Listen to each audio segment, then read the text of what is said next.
Hello students, आज हम लोग तीसरा चैप्टर पढ़ेंगे हमारे रोग निदान का। ठीक है, लास्ट लेक्चर 2 हमने बेसिक के ऊपर देखे थे। तीसरा जो है थोड़ा डिटेलिंग वाला लेक्चर है, हमारा डिटेलिंग वाला चैप्टर है जिसका नाम है रोगी परीक्षा विधि।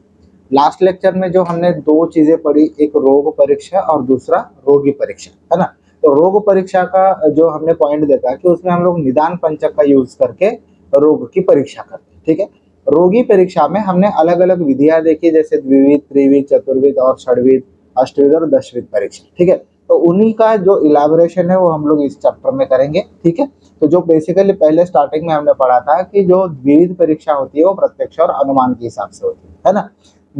तीसरा जो सेकंड परीक्षा पढ़ी थी हमने, वो त्रिविध परीक्षा। त्रिविध परीक्षा का मतलब क्या होता है, जिसमें हम लोग 3 टूल यूज कर रहे हैं हमारे रोगी परीक्षा के लिए। ठीक है, चतुर्विध का मतलब वही होता है कि 4 टूल हम लोग यूज करेंगे। षड्विध का मतलब है 6 टूल यूज करेंगे। अष्टविध का मतलब 8 चीजें हम लोग पढ़ेंगे रोगी परीक्षा के बारे में। दशविध का मतलब होता है कि कोई 10 चीजें होगी जो रोगी परीक्षा के बारे में हमें पढ़ाएगी। ठीक है, तो बेसिकली वही है कि जो हमारा रोगी परीक्षा यानी कि जो क्लिनिकल एग्जामिनेशन होता है हमारे पेशेंट का, वो हम लोग कैसे करते हैं इस चैप्टर में डिटेल से एक्सप्लेन किया। ठीक है, तो पहले हम लोग स्टार्ट करते हैं त्रिविध परीक्षा से। त्रिविध परीक्षा हमने ऑलरेडी पढ़ा है कि क्या क्या आता है त्रिविध परीक्षा में। आपका अप्तोपदेश आता है, प्रत्यक्ष और अनुमान आता है। ठीक है, ये त्रिविध परीक्षा थोड़ा सा और डिटेल में समझते हैं कि एग्जैक्टली हम लोग क्या समझते हैं प्रत्यक्ष को लेके, क्या होता है अप्तोपदेश प्रमाण, क्या होता है हमारा अनुमान प्रमाण, वो हम लोग इस लेक्चर में समझेंगे। ठीक है, तो त्रिविध परीक्षा का जो श्लोक आया है, आचार्य चरक ने विमान स्थान में बहुत अच्छी तरह से एक्सप्लेन किया है इस चीज को कि त्रिविधम खलु रोग विशेष विज्ञानम। क्या लिखते हैं, त्रिविध खलु रोग विशेष विज्ञानम भवति तद्यथा आप्तोपदेश प्रत्यक्ष अनुमानम चेति। यानी कि जो रोग निदान का जो हमारी रोगी परीक्षा विधि है उसमें त्रिविध प्रमाण नाम का एक यहाँ पर टॉपिक है, जिसे हम लोग यहाँ पर रोग विशेष विज्ञान यानी कि रोग का एक विशेष विज्ञान जो चैप्टर हम लोग समझते हैं या फिर जो नॉलेज हम लोग समझते हैं, उसमें 3 चीजें आती है जिससे हम लोग रोगी परीक्षा करते हैं। उसका पहला है आप्तोपदेश प्रमाण या फिर आप्तोपदेश परीक्षा, दूसरा प्रत्यक्ष परीक्षा और तीसरा होता है हमारा अनुमान परीक्षा। अब जो आप्तोपदेश है, ये जो वर्ड होता है उसका मीनिंग क्या होता है, किसे हम लोग आप्त कहते हैं, ये यहाँ पर समझेंगे। आप्तोपदेश से हमें क्या उपदेश मिलता है, हम क्या चीजें डायग्नोस कर सकते हैं वो समझेंगे। उसी तरह से प्रत्यक्ष का यहाँ पर क्या मतलब निकल के आता है कि प्रत्यक्ष परीक्षा मतलब क्या होता है, प्रत्यक्ष परीक्षा से हम लोग क्या डायग्नोस कर सकते हैं, क्या चीजें हमें समझ में आएगी। सेम उसी तरह से अनुमान में हम लोग समझें। ठीक है, तो एक एक करके हम लोग इसको डिटेल में देखते हैं। पहला हम लोग समझेंगे आप्तोपदेश को। ठीक है, तो आप्तोपदेश का मतलब क्या होता है कि जैसे कोई हमारे आचार्य थे, है ना, आचार्य चरक मान लो, सुश्रुत मान लो, आचार्य वाग्भट हो गए, शारंगधर हो गए, बहुत सारे जितने भी हमारे आचार्य, तो ये जो आचार्य थे इन्होंने कुछ ज्ञान की सिद्धि प्राप्त कर ली। उसके बाद में उनका जो ज्ञान था वो एक, मान लो कि एक जो उनका वाक्य या फिर उनका कोई भी शब्द हो वो एक संशय रहित होता था। संशय रहित का मतलब क्या होता है कि उसमें कोई दोहराई नहीं होती थी कि हाँ ये चीज ऐसी है तो ऐसी ही है ना। जो हमारे गुरु होते हैं, हमारे जो पूर्वज होते थे, वो कुछ चीजें ऐसी बोलते थे जिनमें कोई दोहराई नहीं होती, कोई संशय नहीं होता था। ठीक है, सेम उसी तरह से अगर हम लोग पेशेंट की बात करते हैं, पेशेंट के रिलेटिव्स की बात करते हैं, तो वो हमें हिस्ट्री देते हैं, है ना, वो हमें हिस्ट्री देते हैं और वो बताते हैं कि पेशेंट को इस तरह से तकलीफ हुई थी। तो हमारे लिए जो पेशेंट का हिस्ट्री दे रहा है वो भी एक आप्त हो गया। आप्त का मतलब बेसिकली एक ऐसा व्यक्ति जो कभी झूठ ना बोले, है ना, जिसमें रज और तम गुण की यहाँ पर कमतरता हो, ठीक है, कमी हो, है ना, जो सत्व गुण से भरा हुआ हो, जो कभी झूठ ना बोलना हो। अब हालांकि कोई पेशेंट झूठ हिस्ट्री भी दे देते हैं, लेकिन हम लोग एक मान के चलते हैं कि कोई भी चीज अगर हमें सत्य बोल रहा है, जिसमें कोई दोहराई नहीं है, वो आप्त वचन हो गया हमारे लिए। ठीक है, तो सेम इसी तरह से यहाँ पर आप्तोपदेश को हम लोग शब्द प्रमाण भी कहते हैं। शब्द प्रमाण इसलिए क्योंकि ये शब्द जो होते हैं वो संशय रहित होते हैं। ठीक है, इसलिए इसे शब्द प्रमाण भी कहा जाता है। तो इसका क्या कहना, आप्तोपदेश प्रमाण का मतलब या फिर आप्तोपदेश परीक्षा से हम लोग क्या समझते हैं कि तत्र आप्तोपदेश नाम आप्तवचन, मतलब आप्तोपदेश क्या है, क्या दिया है आप्तोपदेश, किसने, आप्तवचन ने। ठीक है, तो उसे हम लोग इलाबरेट करके अगर समझेंगे तो आप्त किसे कहते हैं। ठीक है, आपका मतलब क्या होता है, तो आचार्य चरक क्या कहते हैं, आचार्य चरक ने उनके सूत्र स्थान में यह बताया कि रजस तमोभ्याम निर्मुक्तास्तपो ज्ञान बलेन ये शाह त्रेकाल मलम ज्ञान अव्यातम सदा आपतः शिष्टा विबुद्धास्ते तेषा वाक्य असंशयम सत्यम वक्षन्ति ते कदाच सत्य न रजस्तमा। ठीक है, तो इस श्लोक का मतलब क्या होता है कि रजस्तमोभ्या निर्मुक्तास्तपो बल ज्ञान बलेन। इसका मतलब तप और जो ज्ञान होता है, ठीक है, तप और जो हम लोग साधना करते हैं उसके बल से जो ज्ञान हमें मिला है, जो आपको ज्ञान मिला है या फिर कोई भी व्यक्ति को ज्ञान मिला है, और वो ज्ञान रजस्तम गुण के विरहित प्राप्त हुआ है। यानी कि जो व्यक्ति ऐसा है जिसमें रजस्तम यानी कि रज और तम गुण निर्मुक्त है, निर्मुक्त यानी उसमें वो गुण की यहाँ पर कोई भी मात्रा हमें नहीं दिखाई देगी, और ये जो तप का ज्ञान है, तप करके जो ज्ञान मिला है, जिनके बल से ये लोग कुछ बोलते हैं तो वो सही होता है। ठीक है, उनका जो कहना है वो ऐसा त्रैकाल मलम, त्रैकाल अमलम, यानी कि त्रैकाल जो भूतकाल हो, भविष्य काल हो या फिर वर्तमान काल हो, इन सब में अमल यानी कि कोई भी उसमें मैल नहीं होगा, यानी कि कोई भी उसमें मिलावट नहीं होगी, वो शुद्ध होगा, है ना, विशुद्ध होगा। ठीक है, ज्ञानम अव्याहतम सदर, तो जो ज्ञान मिलने वाला है वो बिना संशय वाला यहाँ पर हमें मिलने वाला है, तो ऐसे व्यक्ति को हम लोग आप्त कहेंगे। ठीक है, आप्त के बारे में और क्या कहते हैं आचार्य, आप्ता शिष्ट, आप्ता शिष्टा विबुद्धास्ते, तो इसे आप्त भी कहेंगे, इसे शिष्ट भी कहेंगे, इसे विबुद्ध भी कहेंगे। ठीक है, तेषा वाक्य असंशय, तो इनके वाक्य जो होंगे वो असंशय, असंशय यानी कि संशय रहित होंगे। ठीक है, सत्यम वक्षन्ति ते कदाच असत्यम ना रजस्तम, इसमें रजतम की कोई मात्रा नहीं होती है, जो मन के गुण बताए और उनके दोष बताए। ठीक है, मन के गुण में आता है आपका सत्व दोष, और दोष में आता है सत्व गुण, और दोष में आता है आपके रज और तम दोष। ठीक है, तो ये जो रज और तम गुण होते हैं या फिर दोष होते हैं, इनके अलावा जो में एक गुण पाया जाता है वो सत्व गुण। सत्व गुण की मात्रा ज्यादा होने के कारण ये व्यक्ति कभी असत्य नहीं कहेंगे, यानी कि ये हमेशा सत्य ही कहेंगे।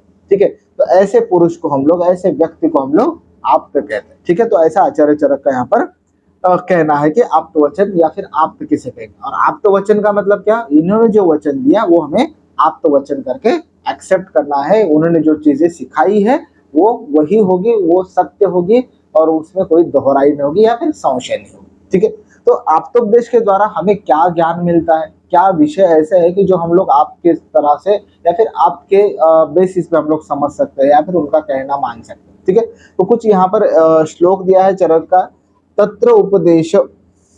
तत्र उपदेशन्ति बुद्धिमताः रोगम एक व प्रकोपनमेव योनिम एव उत्थानम एव आत्मानम एत अभिष्ठानम एवं वेदनम एव संस्थानम एव शब्द स्पर्श रूप रस गंधम एव उपद्रवम वृद्धि स्थानम क्षय समन्वितम एव मूर्धुकम एवं नाम असंयोगम विद्यात तस्मिन्नीय प्रतिकारार्थी प्रवृत्ति अथवा निवृत्तिर तु उपजायते। ठीक है, उपदेश जायते सॉरी।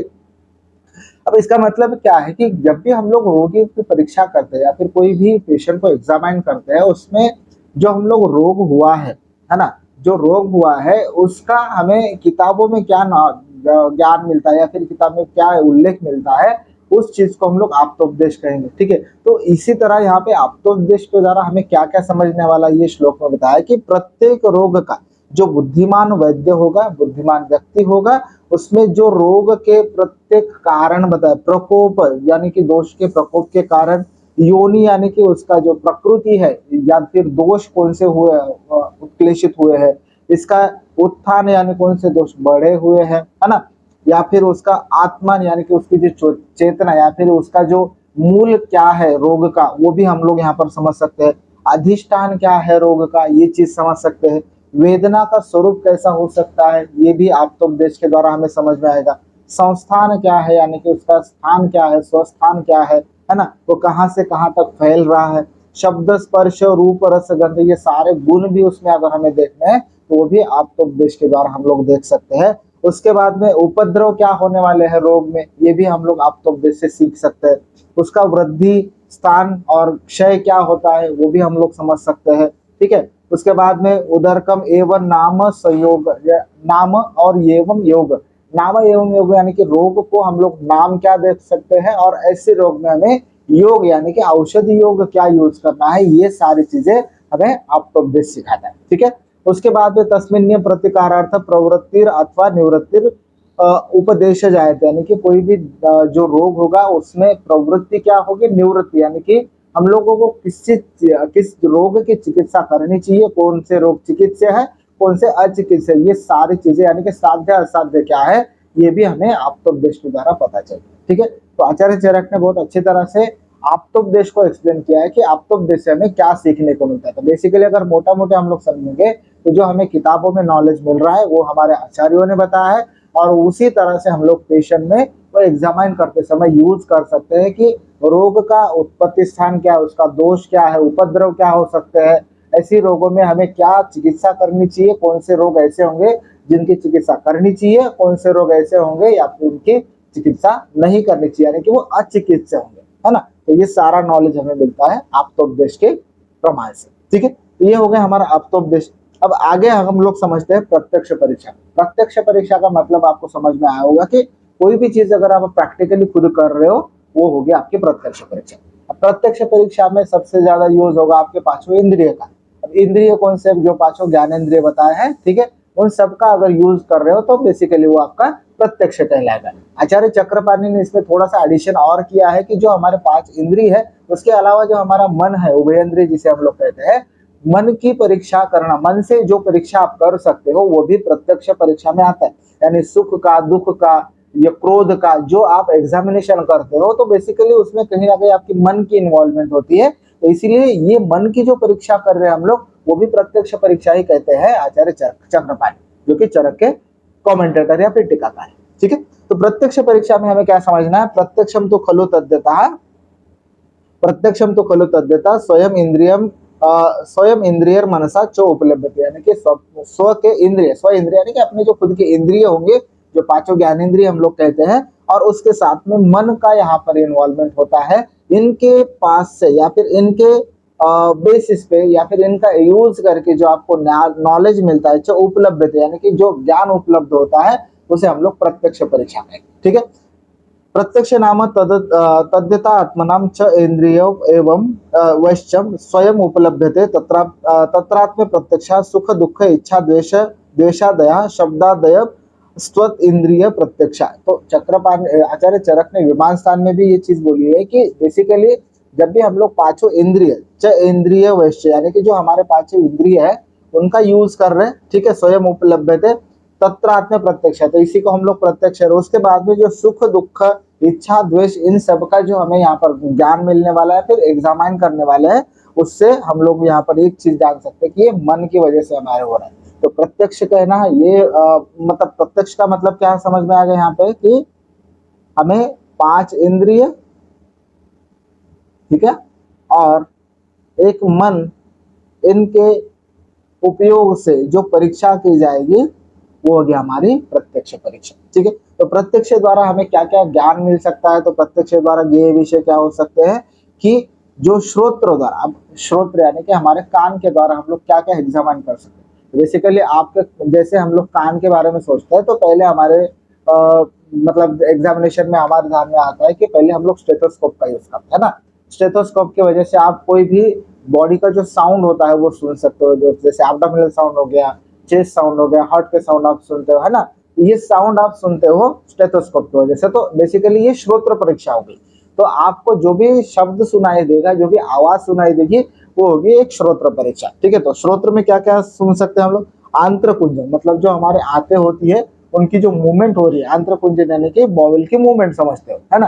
तो बॉवल की मूवमेंट अलग अलग डिसीजेस में अलग अलग, जैसे इंटेस्टाइनल ऑब्स्ट्रक्शन होता है पिसिवेशन में, तो उसमें कोई जगह पे आपको मूवमेंट कम मिलेगी, किसी जगह पे हाइपरपेरिस्टाल्सिस यानी कि ज्यादा मूवमेंट मिलेगी। ठीक है, जो प्रॉक्सिमल पार्ट होगा उसमें ज्यादा मूवमेंट मिलती है बेसिकली, जो डिस्टल पार्ट होता है जहाँ पे ऑब्स्ट्रक्शन हुआ है उसके डिस्टली अगर हम लोग देखेंगे तो बॉवल साउंड स्लगिश मिलते हैं। तो बेसिकली इसे हम लोग आंत्रपुंजन कह सकते हैं। तो आंत्रपुंजन यानी कि बॉवल को मूवमेंट सुनना, ये हमारा श्रोत्र परीक्षा हो गया। संधि स्फुटन, संधि स्फुटन मतलब जो हमारे जॉइंट्स होते हैं उसमें से जो आवाजें आती है वो भी हम लोग यहाँ पर सुन सकते हैं, बेसिकली वो भी एक श्रोत्र परीक्षा होगी। अंगुली पर्व यानी कि जो हमारे फिंगर्स के या फिर हमारे टोज के जो छोटे छोटे जॉइंट्स होते हैं, इंटरफैलेंजियल जॉइंट्स या इंटर जो हमारे टार्सल जॉइंट्स होते हैं उसको हम लोग अंगुली पर्व जॉइंट कह के या फिर अंगुली पर्व का साउंड कहेंगे, है ना। तो ये अंगुली पर्व का भी एग्जामिनेशन, यानी कि जो साउंड आएगा, वो शब्द आएगा, वो हम लोग श्रोत्र परीक्षा में समझेंगे। स्वर विशेषांक, स्वर विशेषांक का मतलब क्या होगा कि किसी पेशेंट में आवाज बदलती है। कौन से पेशेंट में आवाज बदल सकती है? अगर किसी को लैरिंग्स का प्रॉब्लम हो सकता है, सीए लैरिंग्स हो सकता है, यानी कैंसर हो सकता है लैरिंग्स का, ठीक है। किसी पेशेंट में सादी एक सिंपल प्रतिष्ठा, यानी कि सर्दी सर्दी हो गई, है ना। अगर किसी पेशेंट में सर्दी जुकाम होता है तो भी आवाज चेंज हो जाती है। किसी पेशेंट में मान के चलो किसी का थायराइड ज्यादा बढ़ता है तो वो भी लैरिंग्स के ऊपर प्रेशर करता है, तो इसलिए कभी कभी आवाज चेंज हो जाती है ना। किसी पेशेंट में मान लो जो पैरालिसिस के पेशेंट होते हैं, उसमें जो हमारा वोकल का एरिया होता है, बेसिकली जो हमारे शब्द को यहाँ पर कंट्रोल करता है, वो अगर डैमेज हो गया तो वो पेशेंट बोल नहीं पाएगा। या फिर किसी अर्धित अर्धित यानी कि जो हमारे बेल्स पाल्सी होते हैं, उसका अगर पेशेंट होगा वो भी बराबर बोल नहीं पाएगा। तो ये सारे स्वर विशेष हो गए, यानी कि नॉर्मल से एबनॉर्मल तक का जो सफर होता है उसे हम लोग स्वर विशेष कहेंगे। तो अलग अलग स्वर विशेष भी हम लोग श्रोत्रों द्वारा जान सकते हैं कि बेसिकली इस पेशेंट में स्वर विशेष हुआ है, ठीक है। ये च अन्यपि केचिच्च अरिरोगपता अरिरोगरोपगता शब्दः स्युस्त्र छात्रेण परीक्षित, यानी कि जैसे हमारे शरीर में जितने भी आवाज होती है, जो भी शब्द निकल के आते हैं, उनकी परीक्षा करना ही हमारा श्रोत्र परीक्षा का उद्देश्य होता है, ठीक है। उसके बाद में चक्षु द्वारा ज्ञेय विषय, चक्षु द्वारा ज्ञेय विषय क्या हो सकता है? वर्ण वर्ण संस्थान प्रमाण छाया शरीर प्रकृति विकारे चक्षु वैशेषिकानि यानी च अन्यान युक्तानि तानि चक्षुषा परीक्षित, यानी कि जो हमारे शरीर का जो वर्ण होता है वो हम लोग चक्षु यानी कि आंखों के द्वारा देख सकते हैं। उसके बाद में प्रमाण, प्रमाण यानी कि जो हमारा शरीर का जो प्रकृति होता है, ठीक है, उसके साथ में प्रमाण को पढ़ते हैं। अंगुली प्रमाण हो गया हमारा, है ना। यानी कि जो नॉर्मल स्ट्रक्चर है हमारे बॉडी का, जो मेजरमेंट्स होते हैं उसे प्रमाण कहते हैं। तो वो प्रमाण भी हम लोग चक्षु यानी कि नेत्र से यहाँ पर देख सकते हैं। जो हमारे शरीर की छाया होती है वो भी हम लोग यहाँ पर एसेस कर सकते हैं चक्षु से। उसके बाद में शरीर प्रकृति विकार, यानी कि जो प्राकृत शरीर है और विकृत शरीर है ना, तो वो भी हम लोग चक्षु से यहाँ पर एग्जामिन कर सकते हैं। चक्षु वैशेषिकानि, यानी कि जो चक्षु वैशेषिक है, यानी कि जो हमारे आंखों की जो परीक्षा होती है वो हम लोग यहाँ पर कर सकते हैं, ठीक है। आंखों की परीक्षा यानी कि जो नेत्र का कलर चेंज होता है स्क्लेरा का, जैसे पीला जॉन्डिस में होता है ना, तो वो नेत्र की परीक्षा, किसी में प्यूपिल्स के अगर कोई प्रॉब्लम हो गया तो वो भी हम लोग नेत्र परीक्षा के अंडर करते हैं। तो ये बेसिकली चक्षु वैशेषिकानि, यानी कि चक्षु की जो परीक्षा होंगी वो भी हम लोग चक्षु से यानी कि नेत्र द्वारा करते हैं, ठीक है। ये हो गया हमारा नेत्र द्वारा। अब तीसरा ऑर्गन या फिर तीसरा इंद्रिय हमारा रसना। अब बेसिकली रसना के द्वारा हम लोग डायरेक्टली कोई टेस्ट नहीं करते। डायरेक्टली कोई टेस्ट नहीं करते, इसका मतलब क्या हुआ कि कोई भी एग्जामिनेशन हम लोग अपना खुद का टंग यूज करके नहीं करेंगे। ये जाना जाता है अनुमान के हिसाब से, ठीक है। तो इसके लिए आपको अनुमान लगाना पड़ता है और अनुमान के लिए आपको पेशेंट को कुछ सवाल पूछने होते हैं, है ना। तो प्रश्न परीक्षा का भी हम लोग आगे पढ़ेंगे। तो बेसिकली पेशेंट को कुछ चीजें पूछ के, कुछ सवाल पूछ के आप एक अनुमान लगा सकते हो कि पेशेंट में रसना का क्या स्टेटस है, ठीक है, यानी कि टेस्ट का क्या स्टेटस है। अब किसी पेशेंट के मुख का स्वाद चला जाता है, जिसे हम लोग यहाँ पर विरसता कहते हैं ना, या मुख की जो भी टेस्ट होती है वो चली जाती है। किसी में कड़वाहट होती है, किसी में मीठापन होता है, तो वो जो चीज होती है वो हम लोग पेशेंट को पूछ के समझ सकते हैं, ठीक है। दूसरा और क्या हो सकता है, जैसे पेशेंट में कभी कभी क्या होता है कि जो डायबिटिक पेशेंट होता है, आचार्य चरक ने भी इसको बताया कि डायबिटिक पेशेंट में जनरली क्या होता है कि उनके पास मक्खियां ज्यादा आती है ना। तो वो एक अनुमान होता है हमारा कि अगर मक्खियां ज्यादा आ रही, चींटियां ज्यादा आ रही है, तो बेसिकली उसमें शुगर का प्रमाण बढ़ा हुआ हो सकता है, वो प्रमेह का पेशेंट हो सकता है, ठीक है। रक्त पित्त में भी एक एग्जामिनेशन बताया कि अगर रक्त पित्त हमें डायग्नोस करना है तो जो व्याधि है या व्याधि पीड़ित व्यक्ति है उसका रक्त लेके हमें किसी प्राणी को, यानी कि प्राणी को जैसे कौवा हो गया, कुत्ता हो गया, इनको हमें खिलाना होता है। अगर वो खा लेते हैं तो इसका मतलब है वो रक्त शुद्ध होता है। अगर वो नहीं खाते तो इसका मतलब वो रक्त पित्त व्याधि पीड़ित रक्त है, ऐसा हम लोग समझते हैं। तो यही हम लोग यहाँ पर श्लोक में समझते हैं कि रसम तो खल्व आतुर शरीरगत इंद्रियम त्रैश एकम अप्य अनुमान गच्छेत, यानी कि अनुमान गच्छेत, यानी कि जैसे कोई भी रचना का विषय होता है तो वो अनुमान गम्य होता है, यानी कि हम लोग अनुमान करते हैं, ठीक है। न यस्य प्रत्यक्षेन ग्रहणम उपपद्यते, यानी कि डायरेक्टली हम लोग प्रत्यक्ष प्रमाण से इसे कोरिलेट नहीं कर सकते, लेकिन ये अनुमान से जान सकते, ठीक है। तस्माद आतुर परिप्रश्नेन एव आतुरम मुख रस विद्यात। अब जैसे हम लोग क्वेश्चन पूछ रहे, मुख रस विद्यात यानी कि पेशेंट में मुख का स्वाद कैसा है, हम लोग पेशेंट को पूछते हैं, बराबर। युकाप सर्पनेन त्वस्य शरीर वायरस, यानी कि अगर शरीर में युका, लिखा, ये जो मतलब ये होते हैं, कीड़े होते हैं, वो अगर यहाँ पर आ रहे हैं तो इसका मतलब है शरीर में वायरस से उत्पन्न हो रहा है, ठीक है। माक्षिकोपसर्पणेन शरीर माधुर्य, यानी कि माक्षिक यानी कि जो मक्खियां होती है वो अगर ज्यादा बैठ रही है, वो अगर ज्यादा शरीर के नजदीक आ रही है तो शरीर माधुर्य यानी कि शरीर में मधुरता बढ़ी। जनरली ये प्रमेह के पेशेंट में हमें देखने को मिलता है, ठीक है। तीसरा यहाँ पर एग्जाम्पल क्या दिया है, चौथा एग्जाम्पल क्या दिया है कि लोहित पित्त संदेह, यानी कि जो रक्त पित्त का संदेह हम लोग कर रहे हैं तो उसमें क्या करना है, लोहित पित्त संदेह तू किम धारी लोहित लोहित पित्तम वेदी विषय श्वकाक है यहाँ पे, श्वकाक भक्षणाधीर भक्षणाधीर लोहितम भक्षणालो हीतम पित्त प्रत्यक्ष अनुमान और प्रत्युमातव्यम एवं अन्यान आतुर शरीरगतान रसानुम इति।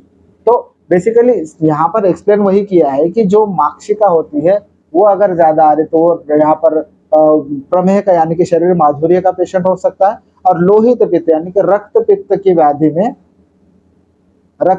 व्याधि में यहाँ पर धारी लोहितम लोहित पित्त, यानी कि जो रक्त पित्त होता है, अगर उस पेशेंट में हम रक्त निकाल के उसका श्व यानी कि कुत्ता और काक यानी कि कौवा, ठीक है, कुत्ता या फिर कौवा इनको खिलाए तो अगर वो भक्षण है यानी कि अगर वो खा लेते हैं तो वो शुद्ध रक्त होता है, ठीक है। अगर वो नहीं खाते हैं तो वो अशुद्ध रक्त यानी कि रक्त पित्तगत रोग होता है या फिर रक्त होता है, ऐसा हम लोग कंसिडर करते हैं। तो ये बेसिकली एक टेस्ट के द्वारा बताया गया है या फिर टेस्ट के यूज करके हम लोग पेशेंट का डायग्नोस कर सकते हैं, ऐसा बताया, ठीक है। चौथा है हमारा घ्राण द्वारा न्याय। घ्राण द्वारा यानी कि हम लोग कुछ चीजें का गंध लेके भी हम लोग कुछ डायग्नोसिस कर सकते हैं। गंधास्तु खलु सर्व शरीर गतान आतुरस्य प्रकृति वैकारीन घ्राणेन परिचित, मतलब गंध ना घ्राण का यूज करके हम लोग जो शरीर के प्राकृत और वैकृत घ्राण जो होता है, सॉरी गंध जो होता है उसको समझ सकते हैं। स्पर्शम च पारिणाम, यहाँ पर ये स्पर्श द्वारा विषय है, ये यहाँ पर नहीं है श्लोक, ठीक है, यहाँ से स्पर्श का श्लोक है एक्चुअली। स्पर्शम च प्राणिना प्रकृति विकृति युक्तम इति प्रत्यक्ष अनुमानम उपदेश परीक्षण मुक्तम। तो बेसिकली यहाँ पे गंध के द्वारा जो हम लोग डायग्नोसिस कर सकते हैं, तो बेसिकली प्राकृत और विकृत गंध जो होता है शरीर का उसे हम लोग समझते हैं, ठीक है। स्पर्श के द्वारा ज्ञेय विषय यानी कि ये श्लोक यहाँ पर आया है, स्पर्श च पानी नाम प्रकृति विकृति, यानी कि प्राकृत स्पर्श क्या होता है और विकृत स्पर्श क्या। प्राकृत स्पर्श का मतलब जो हमारे शरीर में थोड़ा बहुत वार्म होता है हमारा शरीर, वो एक नॉर्मल होना। अगर पेशेंट में टेम्परेचर आया हुआ है, ज्वर हुआ है, तो बेसिकली आपको ये ज्यादा गर्म लगेगा। उसके बाद में स्किन की जो खरता होती है, श्लक्षणता होती है, वो हम लोग स्पर्श के द्वारा यहाँ पर जान सकते हैं। स्पर्श का बेसिकली मतलब हो गया आपका पाल्पेशन करना, ठीक है। तो पाल्पेशन से आप हर चीज जान सकते हो, जैसे किसी स्किन की भी आप कंसिस्टेंसी जान सकते हो, कोई स्वेलिंग आया है उसको एग्जामाइन कर सकते हो, है ना, कोई और वुंड हो गया है उसको एग्जामाइन कर सकते हो। तो बेसिकली ये हमारे स्पर्श के अंडर आता है, यानी कि स्पर्श एग्जामिनेशन में आता है, ठीक है। तो ये हो गया हमारा पांचों ज्ञानेंद्रिय के द्वारा यहाँ पर विषय, ठीक है। अनुमान परीक्षा में हम लोग जो तीसरा प्रमाण है हमारा या फिर तीसरा परीक्षा का जो टाइप है वो है अनुमान परीक्षा। तो अनुमान परीक्षा का बेसिक मतलब होगा कि कुछ सवाल पूछ के, जैसे रचना में हमने पढ़ा कि कुछ सवाल पूछ के आप पेशेंट के अलग अलग डिसीजेस का, अलग अलग चीजों का यहाँ पर नॉलेज या फिर आपको हिस्ट्री मिल सकती है, ठीक है। अनुमानम खलु तर्को युक्ति सापेक्ष, युक्तत्व अपेक्ष, यानी कि जो युक्ति प्रमाण यूज होता है वो भी अनुमान की तरह यूज होता है, लेकिन इसमें जो अनुमान प्रमाण बताया है कि कुछ चीजें क्वेश्चन पूछ के हम लोग उसका एक अलग अनुमान, जैसे व्यायाम शक्ति हो गया, है ना, पेशेंट के बल से हम लोग, व्यायाम शक्ति से हम लोग बल का अनुमान लगा सकते हैं। पेशेंट की जो डाइजेशन वाली शक्ति है यानी कि जरण शक्ति जिसे बोलते हैं, उसे हम लोग अग्नि का अनुमान लगा सकते हैं। तो बेसिकली वही हमने अनुमान परीक्षा में करना है, ठीक है। तो अनुमान का श्लोक यहाँ पर दिया है, बहुत सारी चीजें यहाँ पर एक्सप्लेन करी गई है कि जैसे हम लोग अनुमान करते हैं तो उसमें तथ्यथा अग्नि जरण शक्ता परिचित, यानी कि परीक्षा किसकी करनी है हमें, अगर अग्नि की परीक्षा करनी है, अग्नि कैसा जानना है, तो हमें जरण शक्ति यानी कि उसके पाचन शक्ति के बारे में सवाल पूछना होगा। बलम व्यायाम शक्ति, तो व्यायाम शक्ति के बारे में अगर पूछेंगे तो हमें बल का ज्ञान मिलेगा। श्रोत्रादि शब्द अर्थ ग्रहण, यानी कि अगर हम लोग शब्द ग्रहण का यहाँ पर परीक्षा करते हैं तो उसका श्रोत्र यानी कि कान काम कर रहे बराबर नहीं, उसका हमें यहाँ पर ज्ञान मिलता है। मनो अर्थ व्यभिचरण, व्यभिचार से उसके मन की स्थिति हम लोग जान सकते हैं। विज्ञान व्यवसाय, व्यवसाय से उसके विज्ञान की हम लोग परीक्षा ले सकते हैं। रज संज्ञ, संघ से हम लोगों को रज गुण का यहाँ पर ज्ञान मिलता है। मोहम अविज्ञान, जो अविज्ञानी व्यक्ति होते उससे मोह का पता चलता है। क्रोधम अभिद्रोहेन, यानी कि अभिद्रोह से हम लोग क्रोध का पता कर सकते हैं। शोकम दैन्यन, दैन्य यानी कि दीनता से हम लोग शोक का पता कर सकते हैं। हर्ष, यहाँ पर हर्ष है। हर्षम आमोदेन, यानी कि अगर वो व्यक्ति आमोदित है, हर्षित है, तो उसके खुशी का यहाँ पर हम लोग अंदाजा लगा सकते हैं। प्रीति तोषेन, ठीक है, प्रीति का अंदाजा लगा सकते हैं। उसके जो हाव भाव होते हैं, अगर वो खुशनुमा होता है ना, उसके शरीर के भाव को हम लोग समझ के प्रीति का अनुमान लगा सकते हैं। भयम विषादेन, ठीक है, विषाद से हम लोग भय की परीक्षा कर सकते हैं। धैर्यम अविषादेन, अगर वो डरता नहीं है किसी से, उसके धैर्य का पता चलता है। वीर्यम उत्थानेन, ठीक है, तो उत्थान से वीर्य के प्रति पता चलता है। अवस्थानम अविभ्रमेन, तो जो विभ्रम अवस्था होती है उसके शरीर की अवस्था हम लोग यहाँ पर जान सकते हैं। श्रद्धाम अभिप्राय, अभिप्राय से हम लोग श्रद्धा का यहाँ पर अनुमान लगा सकते हैं। मेधाम ग्रहण, मेधा आइए मेधा की, ठीक है, तो मेधा ग्रहण, ग्रहण शक्ति से हम लोग मेधा का अनुमान लगा सकते हैं। संज्ञाम नाम ग्रहण, ठीक है, तो नाम ग्रहण की जो उसकी कैपेसिटी, उसके संज्ञा का हम लोग अनुमान लगा सकते हैं। स्मृति स्मरण, ठीक है, स्मृति, उसी स्मरण शक्ति से हम लोग उसकी स्मृति का अंदाजा लगा सकते हैं। ठीक है, शीलम अनुशीलन, या उसकी जो उसकी ये होते बिहेवियर होता है, उसकी शीलता होती है, उसके हिसाब से उसका शील गुण हम लोग चेक कर सकते हैं। द्वयम प्रतिषेधन, ठीक है, तो प्रतिषेध से उसका द्वेष, ठीक है, द्वेषम प्रतिषेधन, अगर वो प्रतिषेध ज्यादा करता है तो वो द्वेषी व्यक्ति हो सकता है, ऐसा अंदाजा लगा सकते हैं।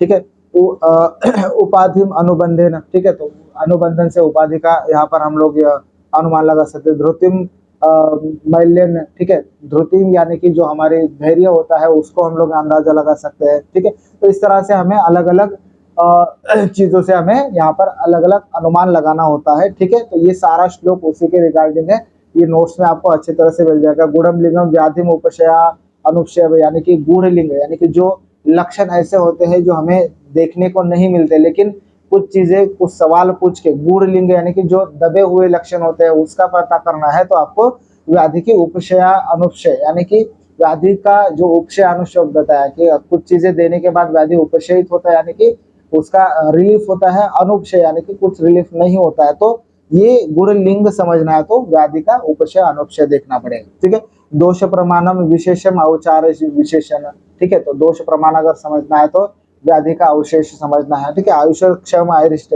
आयुष्य हमें समझना है तो उसके अरिष्ट लक्षण हमें देखना है कि ये कितने दिन जिंदा रह सकता है ना। उपस्थितम श्रेयस्तम कल्याण अभिनिवेशनम अमलम सत्व अविकारिणम ग्रहण्यास्तु मृदु दारुणत्वम स्वप्नम दर्शन अभिप्रायम विद्वेष सुख दुखानि चातुर परिप्रश्नेव विद्यादत्त, यानी कि हर सवाल पूछ के आप एक अनुमान लगा सकते हो, एक अंदाज बांध सकते हो। ठीक है, तो यही हमें यहाँ पर अनुमान परीक्षा से समझना। ठीक है, दर्शन आदि त्रिविध परीक्षा, तो त्रिविध परीक्षा हमने ऑलरेडी जो पढ़ा वो था आप्तोपदेश, ठीक है, आप्तोपदेश, प्रत्यक्ष और अनुमान। ठीक है, तो ये तीन हो गए। इसके अलावा अष्टांग हृदय में यहाँ पर एक श्लोक आया कि दर्शन स्पर्शन प्रश्न परीक्षित रोगी नाम, तो अष्टांग हृदय ने यहाँ पर त्रिविध परीक्षा में तीन चीजें इन्वॉल्व करी है, दर्शन स्पर्शन और प्रश्न परीक्षा। कौन से? दर्शन, स्पर्शन और प्रश्न परीक्षा। ठीक है, तो दर्शन का मतलब क्या होता है, जो हम लोग ऑब्जर्व करते हैं पेशेंट को, हम लोग चक्षु परीक्षा हमने ऑलरेडी देखी। ठीक है, तो उसे हम लोग इंग्लिश में इंस्पेक्शन कहते हैं। ठीक है, इंस्पेक्शन। स्पर्शन को हम लोग यहाँ पर पाल्पेशन कहेंगे। ठीक है, और प्रश्न को हम लोग हिस्ट्री टेकिंग कहेंगे। बेसिकली पेशेंट को जो क्वेश्चन पूछेंगे हम लोग उससे प्रश्न परीक्षा कहेंगे। तो हमें क्या क्या पता चलता है, दर्शन स्पर्शन प्रश्न परीक्षित रोगी नाम, अष्टांग हृदय का ये श्लोक है। चरक ने भी यहाँ पर चिकित्सा स्थान में बताया कि दर्शन स्पर्शन प्रश्न परीक्षा त्रिविधा स्मृता, तो ये तीनों भी परीक्षा का भाग होता है। तो दर्शन परीक्षा से हमें क्या पता चलता है, वयो वर्णम शरीरी नाम शरीरानाम इंद्रियानाम च दर्शना, तो वय वर्ण और शरीर के इंद्रियों का जो भी हमें यहाँ पर ज्ञान मिल सकता है वो दर्शन परीक्षा से मिलता है। ठीक है। स्पर्शन परीक्षा, स्पर्शनम स्पर्शनम स्पर्शान मार्दव्य क्षेत्र परीक्षा सविपर्य, यानी कि स्पर्श से हमें मार्दवता, ठीक है, मार्दवता, उसके बाद में शैत्य, ठीक है, शरीर की जो शीतलता होती है वो भी पता चलती है। तो ये हमें यहाँ पर दर्शन परीक्षा स्पर्शन परीक्षा से पता चलता है। ठीक है। प्रश्न परीक्षा से हेत्वार्थी सात्म्य और अग्निबलम परीक्षम वचनात् बुद्धि, यानी कि पेशेंट में हेतु का पता चल सकता है, जो पेशेंट को सात्म्य असात्म्य है उसका पता चल सकता है, अग्नि का पता चल सकता है और बल का पता चल सकता है अगर हम लोग प्रश्न परीक्षा करें। ठीक है। तो ये त्रिविध परीक्षा है। बेसिकली आपको क्वेश्चन जनरली आपको वो जो हमने ऑलरेडी पढ़ा है आप्तदर्श, प्रत्यक्ष और अनुमान के ऊपर जनरली ज्यादा क्वेश्चन आ सकते हैं। ठीक है। चतुर्विध परीक्षा में हमें जो पढ़ना है, चतुर्विध परीक्षा में क्या कहा है कि द्विविधम एवं खलु सर्व सच्चा सच्चा तस्य चतुर्विध परीक्षा आप्तोपदेश प्रत्यक्षम अनुमानम युक्तिश्चेत, यानी कि जो भी हमारे ब्रह्मांड में जो भी चीजें होती है वो सत और असत होती है, और उनका एग्जामिनेशन करने के लिए हमें यहाँ पर आप्तोपदेश, प्रत्यक्ष, अनुमान और युक्ति, ये 4 प्रमाण का हमें यूज होता है। ठीक है। तो 4 प्रमाण में से हमने ऑलरेडी 3 प्रमाण पढ़ चुके हैं हम लोग, आप्तोपदेश, प्रत्यक्ष और अनुमान प्रमाण पढ़ चुके हैं। इसके बाद में जो चौथा प्रमाण है वो युक्ति प्रमाण है या फिर युक्ति परीक्षा है।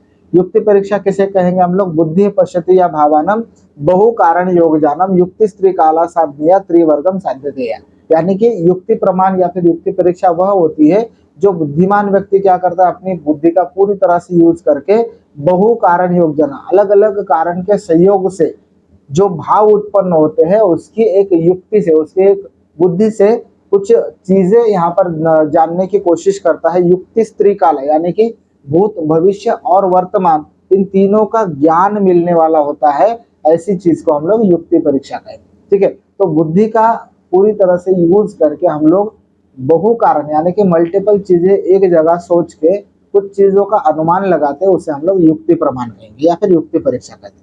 युक्ति परीक्षा से हमें क्या क्या यहाँ पर समझ में आ सकता है, एग्जाम्पल के तौर से इसे यहाँ पर बताया कि जल कर्षणम बीज अर्थो संयोगात यस्य संभव है, यानी कि जल यानी कि पानी, कर्षण यानी कि जो जमीन ऐसी हुई जो हल चलाया हुआ है फिर वो अच्छी तरह से उपजाऊ जमीन हो सकती है, बीज का पता चलता है। अगर ये सारी चीजें यानी कि जल, कर्षण यानी कि अगर जमीन अच्छी है, पानी अच्छा है, ठीक है, सारी चीजें अगर अच्छी है तो वहां पे बीज यानी कि जो फसल आने वाली है वो अच्छी तरह से आ सकती है, ऐसा अंदाज हम लोग लगा सकते हैं। तो ये युक्ति प्रमाण होगा। तो बहु कारण यानी कि अलग अलग चीजें हम लोग एक जगह सोच के उनका संयोग करके एक चीज का अनुमान लगाते हैं, उसे युक्ति प्रमाण कहते हैं। ठीक है।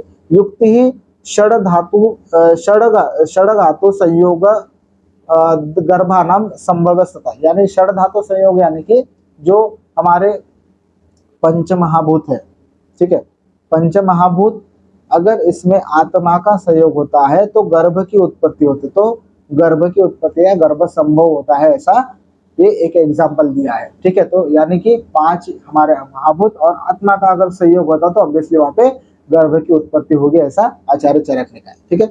मत्स्य मंथन मंथन संयोगाद अग्नि संभव। ठीक है। तो मत्स्य, मंथन और मंथन, इन तीनों का अगर अच्छी तरह से सहयोग होगा तो वहां पे अग्नि की संभवता होगी। ये यहाँ पर एग्जाम्पल के तौर से कहते हैं। तो युक्ति युक्ता चतुष्पाद संपद्यादिनी बर्धनी संपद्याद धी बरहनी। ठीक है। तो ये बेसिकली ऐसा कहा है कि जो युक्ति प्रमाण है हमारा, उसमें हमें यहाँ पर चतुष्पाद, जो चिकित्सा के चतुष्पाद बता है, उसका यूज करके हमें रोगी की चिकित्सा करनी चाहिए। ठीक है। उसके बाद में दिया है षड्विध परीक्षा। षड्विध परीक्षा में क्या क्या आता है, षड्विध रोगानाम विज्ञान उपाय तद्यतः पंचभी श्रोत्रादिभी प्रश्न निचते। ठीक है। तो यानी कि श्रोत्रादिभी पंचभी यानी कि जो हमारे पंच ज्ञानेन्द्रिय है, ठीक है, जो ऑलरेडी हम लोग यहाँ पर पढ़ चुके हैं, उसमें प्रश्न परीक्षा अगर ऐड करते हैं तो उसे हम लोग षड्विध परीक्षा कहेंगे। ठीक है। तो पंच ज्ञानेन्द्रिय, ठीक है। पंच ज्ञानेंद्रिय प्लस प्रश्न, अगर इनको हम लोग एक जगह जोड़ेंगे तो ये हमारे षड्विध परीक्षा होती है। ठीक है, तो पंच ज्ञानेंद्रिय का हमने ऑलरेडी यहाँ पर डिस्कशन किया है, और प्रश्न परीक्षा का भी डिस्कशन हम लोग ऑलरेडी कर चुके हैं, तो उसी को हम लोग यहाँ पर षड्विध परीक्षा है। ठीक है, अष्टविध और दशविध परीक्षा हम लोग नेक्स्ट लेक्चर में कंटिन्यू करेंगे। ठीक है, थैंक यू।